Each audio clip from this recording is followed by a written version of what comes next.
there, welcome back to my kitchen. Today I thought we'd do something a little bit different. I'm going to batch cook some black beans in the Instant Pot. Being a plant-based family, my husband and I eat a lot of beans and lentils as part of our protein source, and this recipe is really easy. It will make plenty to freeze, and they work beautifully if you want to freeze some. We're going to use an onion. I like to put in a red bell pepper for color, a few carrots. We like hot peppers, so I'm adding jalapenos and serranos. For our spices, we'll use smoked paprika, cumin, salt, my favorite taco seasoning. You use whatever you like, and then a little bit of bouillon. You can use the bouillon that you buy in the store, but I prefer to make my own bouillon. I've got a recipe linked below. It's very easy, very inexpensive to make, but I know what the ingredients are. A lot of the bouillon that you get in the store now is filled with a lot of mystery ingredients, and I just don't like to put that in my body. So let's put this recipe together. It takes just a few minutes to make, and it is absolutely delicious. Another reason I like to batch cook black beans is if I have a recipe or a dish I'm making that calls for refried beans, I will just thaw a container of my black beans, use my immersion blender, and just slightly puree some of the black beans and make my own refried black beans. It only takes a couple of minutes and it's delicious. So first things first, let's get this onion chopped. Now, the nice thing about this recipe is that you don't have to saute anything in advance. You just want to finely chop your onions and your other vegetables and just throw them right in the Instant Pot.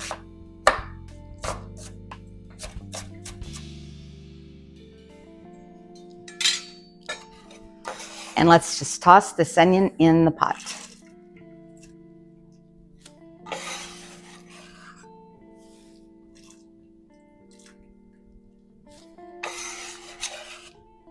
Next, I'll chop those carrots. My recipe calls for 2 carrots, but these are kind of small, so I decided to do 3. All the directions are down below, so you don't need to jot anything down. And I want to kind of dice these fine, and we'll add them to our pot with the onions.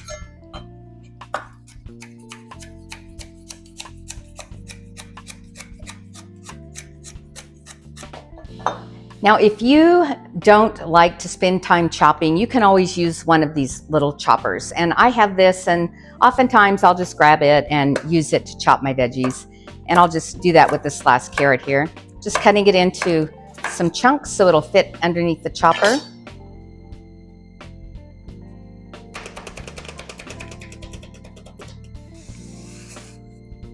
And it creates a nice fine chop on that carrot. And you can do this with all the vegetables.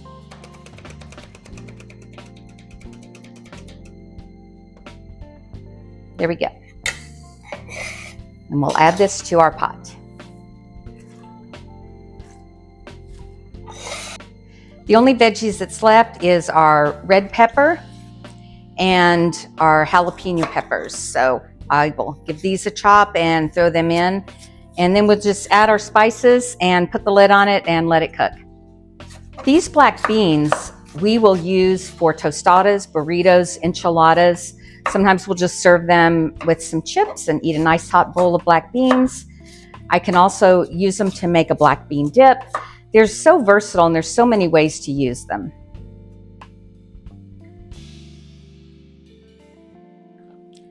Now I'm going to add some heat.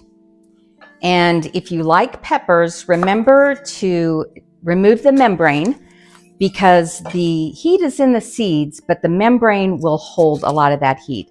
So I just take a spoon and just scrape that membrane and seeds right out. And another little tip is I always take a bite of my pepper to check the heat level because the heat level of a batch of peppers can vary so much one to the next. That has a little bit of heat. I actually like it a little bit hotter. And so those serrano peppers are going to take up the slack. And just like with the jalapeno peppers, remove the membrane and the seeds from these serranos as well. And you'll want to check the heat level on these too. Sometimes I will think I'm using 2 and I'll take a little taste and I'll find out 1 is going to really pack a punch.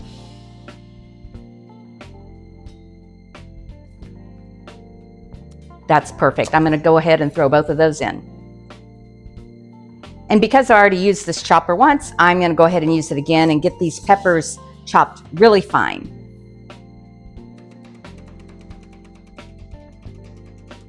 Next, we'll add our black beans, and I have 4 cups of black beans here. I put them in a strainer and I washed them really well to remove all the dust that comes from when the beans are harvested and processed. We'll put these in the pot and we'll just add those spices, put the lid on it, and set it to pressure cook, and these will be ready in no time. Now all we need to do is add our spices, and I have 3 tablespoons of my favorite taco seasoning, 2 tablespoons of cumin,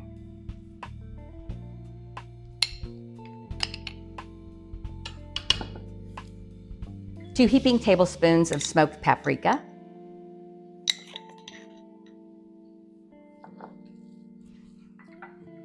1 teaspoon of salt, and I'm just putting in a level teaspoon. I can always adjust this later. 1 tablespoon of black pepper, which I may have forgot to mention earlier. 1 tablespoon of garlic powder. And my bouillon. And I think adding this bouillon is what really takes this up a notch.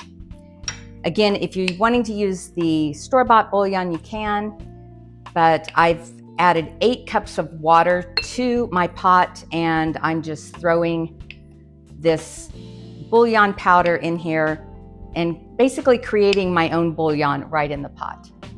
And again, all the measurements are down below. And we'll give this a stir.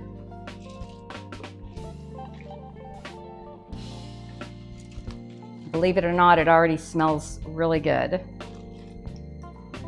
Now that everything's in the pot, I will just put the lid on. We'll set this to pressure cook on high. I'm turning off the warm feature. And we're wanting to pressure cook this for 30 minutes, and we will allow a natural release for 20 minutes at the end. This is a really low mess meal to make, and while my beans were cooking in the Instant Pot, I just cleaned up my kitchen a little bit, and I chopped some avocado and pinched off a little bit of cilantro because I think I'm going to serve a bowl of this and I want to just add that as a garnish. And I really like that cool avocado up against the savory spiciness of the black beans. So these cooked on high pressure for 30 minutes, and I let them set for 20 minutes to do a natural release. And now I'm going to take the lid off, and I usually just put a dishcloth over the vent to keep the steam a little bit under control. And once the steam has diminished and the pressure has released, I'll be able to safely remove the lid from the Instant Pot.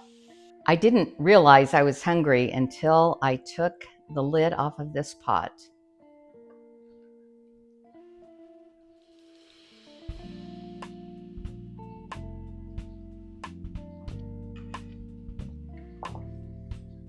A little bit of avocado and my cilantro. Okay, I want to see how this turned out.